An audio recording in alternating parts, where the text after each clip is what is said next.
तो देखिए आज के सेशन में हम लोग पढ़ने वाले हैं राष्ट्रकूट एम्पायर, राष्ट्रकूटा एम्पायर। तो राष्ट्रकूटा एम्पायर चालू करने से पहले इससे पहले का एक बार रिकैप कर लेते हैं।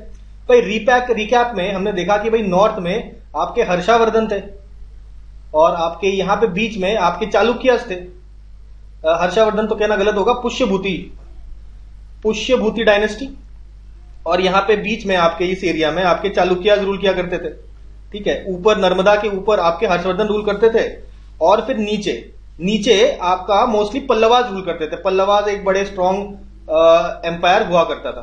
ठीक है, उसके बाद हुआ क्या, आपके चालुक्यास को डिफीट किया किसने? सबसे पहले जो रूलर आपके थे दांती दुर्गा ने। दांती दुर्गा राष्ट्रकूटा डायनेस्टी स्टार्ट करते हैं और दांती दुर्गा पहले भाई चालुक्यास को खत्म करते हैं। आपको अगर याद होगा कीर्तिवर्मन सेकंड चालुक्य रूलर थे जिनको हरा के पहले तो चालुक्या को कैप्चर कर लिया राष्ट्रकूटास ने। तो राष्ट्रकूटास वाला यहां पे सबसे पहले चालुक्यास। ठीक है, फिर धीरे धीरे वो साउथ की तरफ बढ़ने लगे। साउथ में उस समय थे पल्लवाज। तो भाई दांती दुर्ग के बाद धीरे धीरे आप देखेंगे यहां पे गोविंदा 3 आते हैं। गोविंदा 3 आपका पल्लवास पे अटैक करते हैं। उस समय दांती वर्मन रूल करते थे।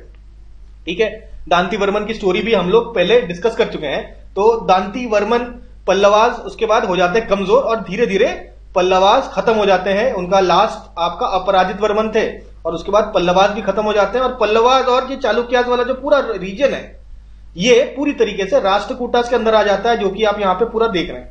उसके बाद देखिए यहां दांती दुर्गा से लेके आपका गोविंदा 3 और अमोघ वर्षा तक आपका ये पूरा एम्पायर जो आप इस समय मैप में देख रहे हैं ये बनके हो गया था तैयार। ठीक है, इसके बाद अमोघ वर्षा के बाद धीरे से जो चोला किंगडम है, चोला किंगडम यहां से धीरे से अपना सर उठाती है और उठाते उठाते चोला एम्पायर बना देती है और सब कुछ खत्म कर देती है। ये राष्ट्रकूटास को सबको कैप्चर कर लेती है। ठीक है, और फिर चोलास का जो आपका आप जानते हैं चोलास ये पूरा एरिया कवर कर लेते हैं उसके बाद। ठीक है, ये पूरा हमारा सिचुएशन था। और ये जो आपके चालुक्यास हैं जिनको राष्ट्रकूटा खत्म किए थे ये यहां पे सेट हो जाते हैं एज वेस्टर्न चालुक्यास। ठीक है, बाद के जो चालुक्यास हैं ये उनको बोला जाता है वेस्टर्न चालुक्यास, जिनके साथ चोलास की लड़ाई होती रहती थी। ये सारी कहानी हम लोगों को पता है और हम ये भी पता है कि भाई राष्ट्रकूटास ने क्या क्या किया। ठीक है, थोड़ा राष्ट्रकूटास के बारे में आइडिया पहले लग चुका है जब हम लोगों ने चालुक्यास और पल्लवास पढ़ा था। अब ये जो राष्ट्रकूटा एम्पायर है जिसके खत्म होने के बाद फिर चोला एम्पायर राइज करेगा और चोला एम्पायर के बारे में भी हम सब कुछ जान चुके हैं। बीच में जो छोटा सा मिसिंग लिंक था वो था हमारा राष्ट्रकूटा एम्पायर, जो हम लोग इस पर्टिकुलर पार्ट में कंप्लीट करने जा रहे हैं। आई होप पूरा हमने रिकैप यहां पे कंप्लीट कर दिया है। अब आइए स्टार्ट करते हैं विथ आवर राष्ट्रकूटा डायनेस्टी। अच्छा, इससे पहले आप ये देखिए ना, कृष्णा 3 भी तो है। कृष्णा 3 अब देखिए अमोघ वर्षा के बाद यहां पे चोला ने अपना सर उठाया था। उसके बाद कृष्णा 3 आते हैं और परंतका 1 को हरा देते हैं। परंतका 1 को हरा देते हैं। उसके बाद देखिए यहाँ पे सुंदर चोला, उत्तम चोला ये सब रूल करने लगते हैं जो थोड़े से वीक रूलर थे। उसके बाद दोबारा राजा 1 से दोबारा चोला अपना पावर ग्रो करते हैं। ठीक है, तो ये भी हम लोगों ने डिस्कस कर लिया है। तो आइए स्टार्ट करते हैं विथ राष्ट्रकूटास।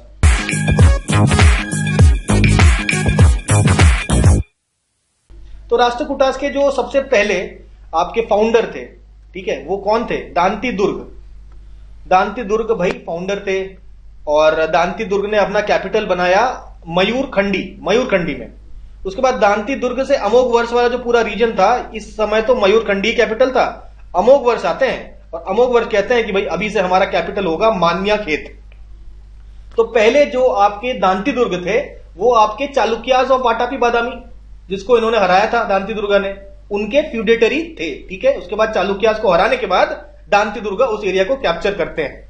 ठीक है, अच्छा, अभी ये कृष्णा 3 जो रूलर थे उन्होंने कुछ राइटिंग्स लिखी है जिससे हमें पता लगता है कि जो राष्ट्रकूटास हैं वो आपके they are descendants of Tunga भी कोई होंगे रूलर राजा जिनके डिसेंडेंट्स थे। ठीक है, अब during the time of Rashtrakuta आपके अरब ट्रैवलर आते हैं, नाम होता है उनका अल मसूदी ने राष्ट्रकूटास के बारे में काफी कुछ लिखा है जिससे हमको ये ज्ञान प्राप्त होता है कि भाई राष्ट्रकूटास के बारे में जो भी नॉलेज है वो आपका काफी हद तक अल मसूदी के राइटिंग से भी हमें पता चलता है। ठीक है, अब देखिए स्टार्ट करते हैं। सबसे पहले जो फाउंडर थे वो थे दांती दुर्ग। ठीक है, इन्होंने आपके सिंध में जो अरब्स थे उनको भी हराया है, उनको भी सिंध में भी अरब्स को हराया है।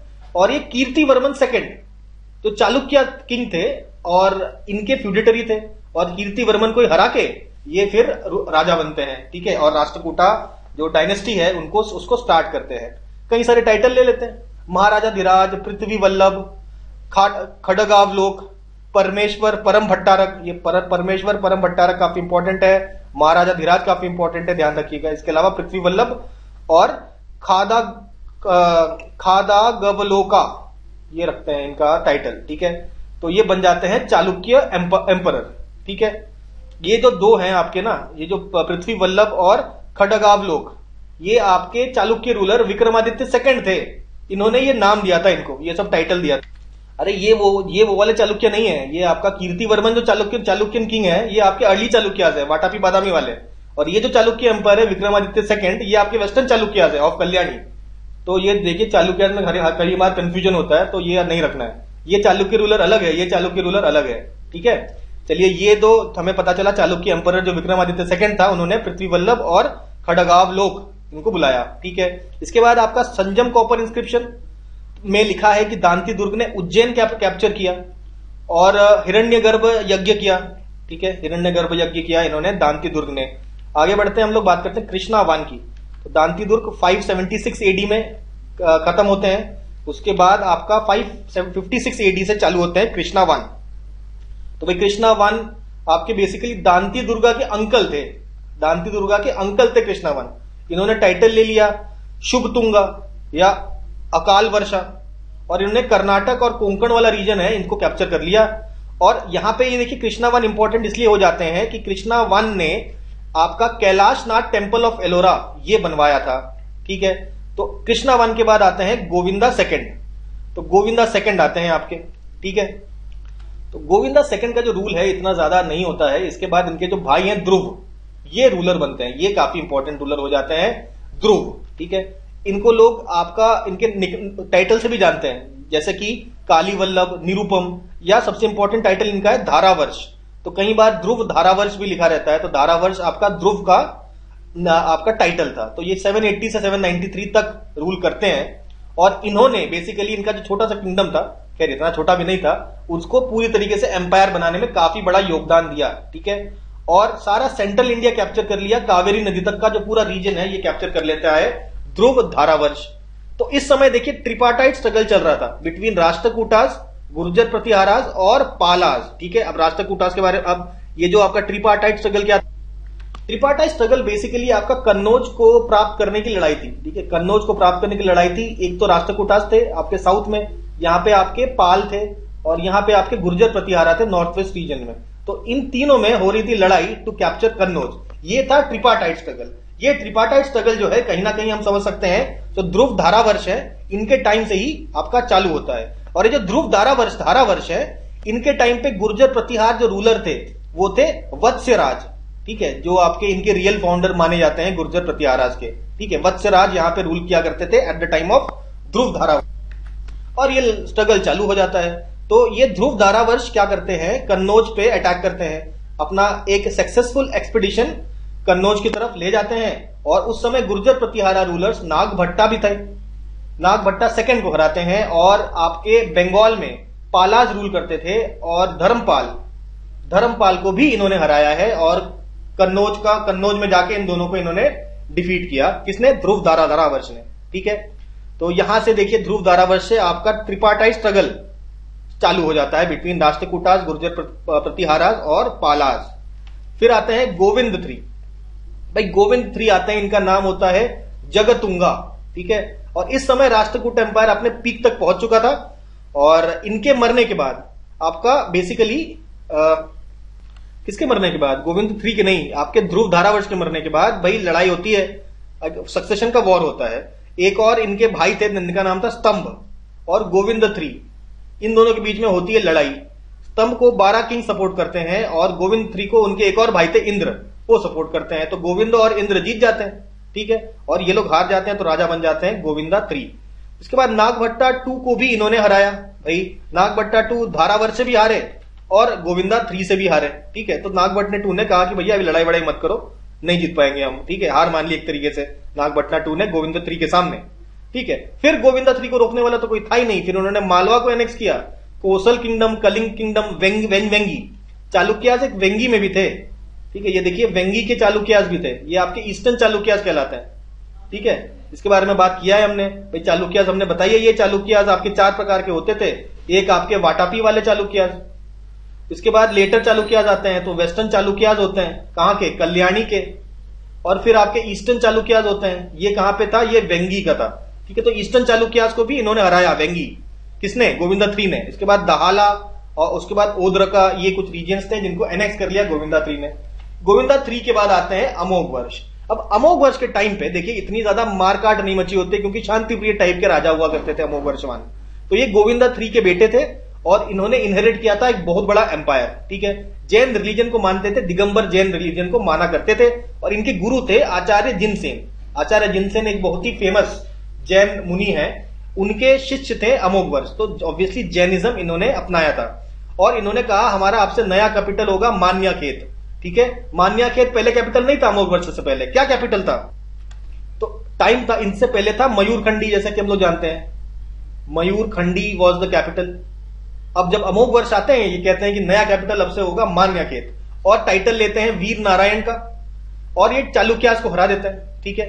तो इनके टाइम में आप एक अरब ट्रैवलर आते हैं सुलेमान, तो ये ट्रैवलर्स काफी इंपॉर्टेंट हो जाते हैं, याद रखिए।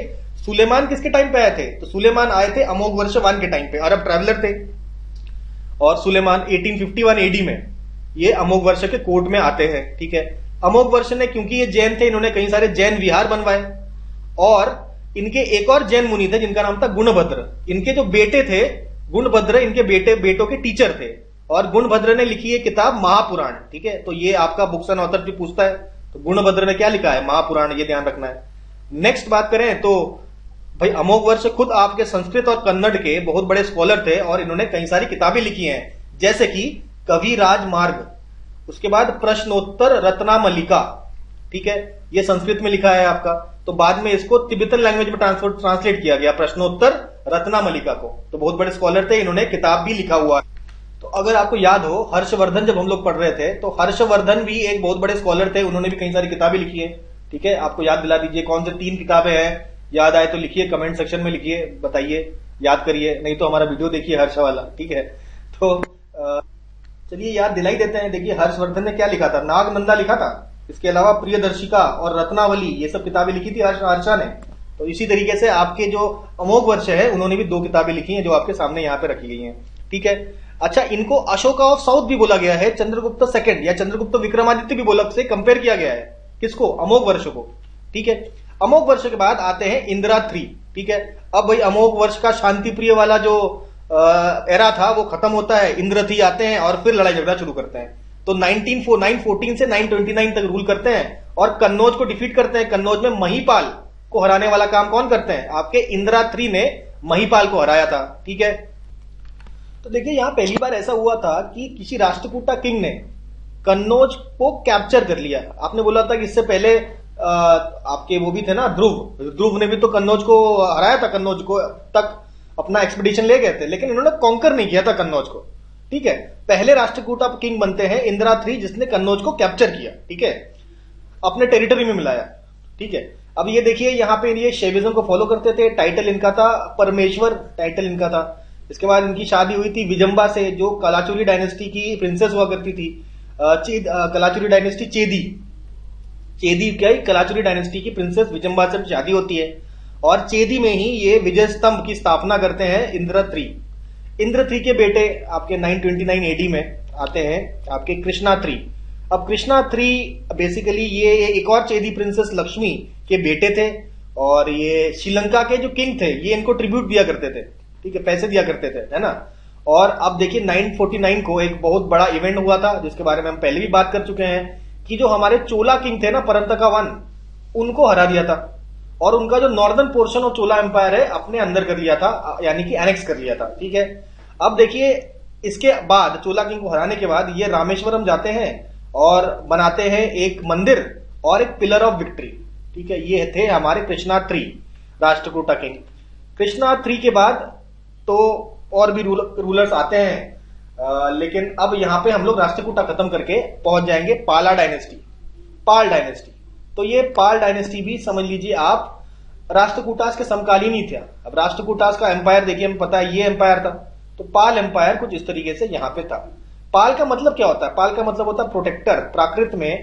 प्राकृत वर्ड है बेसिकली पाल, जिसका मतलब होता है प्रोटेक्टर।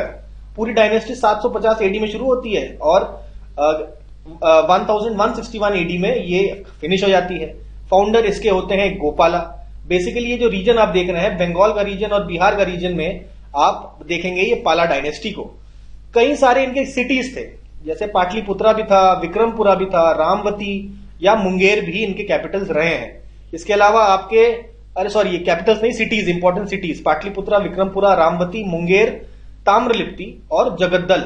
ठीक है। और बेसिकली ये बुद्धिज्म को फॉलो करते थे, महायान बुद्धिज्म और तांत्रिक स्कूल ऑफ बुद्धिज्म को फॉलो किया करते थे आपके पाला रूलर्स। फिर पहले रूलर गोपाल की बात करते हैं। ये 750 से 770 एडी तक रूल करते हैं। इन्होंने बनाई है ओदंतपुरी मोनेस्ट्री। ठीक है। और ऐसा कैसे पता हमको? एक बुद्धिस्ट स्कॉलर है तारानाथ, उन्होंने जो बुक्स वगैरह लिखी हैं उसमें ये बात मेंशन्ड है कि ओदंतपुरी मोनेस्ट्री आपका गोपाला के द्वारा बनाई गई है। ठीक है। ये बेसिकली इलेक्टेड रूलर थे, मतलब इस पूरे रीजन में कुछ इंपॉर्टेंट रीजन लोग हैं, ये इन्होंने चुन के अपना राजा बनाया था गोपाल को। ठीक है। Kalimpur copper inscription of Dharmpal, तो धर्मपाल आगे गोपाला रूलर होंगे, उनके इंस्क्रिप्शन कलीमपुर इंस्क्रिप्शन में मेंशन है गोपाला के बारे में। ठीक है। तो यहां पे मेंशन है इंस्क्रिप्शन में, आपके तारानाथ के अकाउंट्स में भी मेंशन है। तो ये सारी बातें हमें पता चलती है गोपाला के बारे में। गोपाल के बाद आता है धर्मपाल। तो धर्मपाल आपका दोबारा से देखिए कन्नौज कैप्चर करते हैं। 770 से 810 एडी में धर्मपाल कॉन्कर कर देते हैं आपका कन्नौज, और वहां पे दरबार लगाते हैं। आपके जो भी उत्तर पथ हमें पता है ना, इंडिया में नर्मदा के नीचे वाला रीजन दक्षिण पथ, नर्मदा के ऊपर वाला रीजन आपका उत्तर पथ। तो उत्तर पथ के राजाओं का दरबार लगाते हैं। तो धर्मपाल ने शादी की थी रन्ना के साथ, ये एक राष्ट्रकूटा प्रिंसेस थी। और धर्मपाल और रन्ना देवी के जो बेटे हैं उनका नाम था देवपाल, जो कि अगले रूलर बनेंगे। तो 40 साल तक इनका रूल था, और इस रूल में कन्नौज तो कैप्चर किया ही, और 2 बार गुर्जर प्रतिहारा रूलर्स जो थे उनको भी हराया। ठीक है। इसके अलावा इनके कोर्ट में हरिभद्र थे, राइटर, बुद्धिस्ट आपके स्कॉलर थे, और इन्होंने लिखा है अष्ट सहस्रिका प्रज्ञा प्रमिता सूत्र। अष्ट सहस्रिका प्रज्ञ परामिता सूत्र। ठीक है, ये लिखा है भाई। इसके बाद इन्होंने आपका नालंदा यूनिवर्सिटी जो कुमार गुप्ता ने बनाई थी, हमें पता है, उसको थोड़ा सा इन्होंने रिनोवेट किया। इसके बाद आपका विक्रमशिला यूनिवर्सिटी, अगर आपसे पूछे किसने बनाया था, तो धर्मपाल ने विक्रमशिला बनाया था। गोपाला कोई पूछे तो बताना ओदंतपुरी मोनेस्ट्री बनाई थी, धर्मपाला ने विक्रमशिला यूनिवर्सिटी बनाई थी, और नालंदा यूनिवर्सिटी हमें पता है कुमार गुप्ता ने बनाया था। इसके अलावा एस्टैब्लिश इन्होंने किया सोयापुर विहार, भी एक विहार था, ये भी एस्टैब्लिश किया बाई धर्मपाल। उसके बाद आते हैं देवपाल। रन्ना देवी और धर्मपाल के सुपुत्र होते हैं देवपाल। 810 से लेकर 850 एडी तक रूल करते हैं। तो बेसिकली ये कॉन्कर करते हैं प्रगज्योतिषपुर, आसाम, उत्कल, ओडिशा, कंबोज, तिब्बत, और बुद्धिज्म को फॉलो करते हैं। ठीक है। सन ऑफ रन्ना देवी हम जानते हैं। और इनके जो सेनापति थे, अपने कजिन होते हैं, इनके कजिन भाई जो होते हैं जयपाल, उसको देवपाल बना देते हैं अपना सेनापति। ठीक है। इनके कोर्ट पोएट कौन थे देवपाल के? तो वज्रदत्त थे कोर्ट पोएट ऑफ देवपाल। ठीक है। अब देखिए, हमें पता है कि एक शैलेंद्र डायनेस्टी थी इंडोनेशिया में। ठीक है। उसके राजा थे बलपुत्र देव। उन्होंने देवपाल को रिक्वेस्ट किया कि आपके अंतर्गत तो क्या कौन सी नालंदा मोनेस्ट्री आती है, उनको आप 5 गांव डोनेट कर दीजिए। ठीक है। तो भाई ये काम किया। आपके जो बलपुत्र देव का ये जो रिक्वेस्ट है, ये मान लेते हैं देवपाल, और 5 गांव दे देते हैं नालंदा को, और नालंदा मोनेस्ट्री के हेड बना देते हैं वीरदेव को। ठीक है। तो बलपुत्र आपका जो इंडोनेशिया वाले रीजन को क्या बोलते हैं? आपका स्वर्णद्वीप। बेसिकली इंडोनेशिया, मलाया, जावा, सुमात्रा, ये सारे आइलैंड जो मिलाकर बनता था स्वर्णद्वीप, वहां के पे आपका रूल करते थे शैलेंद्र डायनेस्टी। ठीक है। उनके राजा थे बलपुत्र देव। ठीक है। अच्छा, बुद्धिस्ट स्कॉलर, अच्छा ये तो हो गया हमने। ये बुद्धिस्ट स्कॉलर हमने देखा था वज्रदत्त। तो इन्होंने किताब लिखी है लोकेश्वर शतक। लोकेश्वर शतक किसने लिखी है? वज्रदत्त। देवपाल के कोर्ट में थे ये। अब देखिए, अरब मर्चेंट जो सुलेमान थे, वो देखिए पाल एम्पायर में भी आते हैं। ठीक है। सुलेमान आपका पाल एम्पायर में भी आते हैं। अगर आपको याद हो, अभी हमने कुछ समय पहले पढ़ा था अमोघ वर्ष के बारे में। अमोघ वर्ष के टाइम पे भी अरब मर्चेंट सुलेमान आए थे।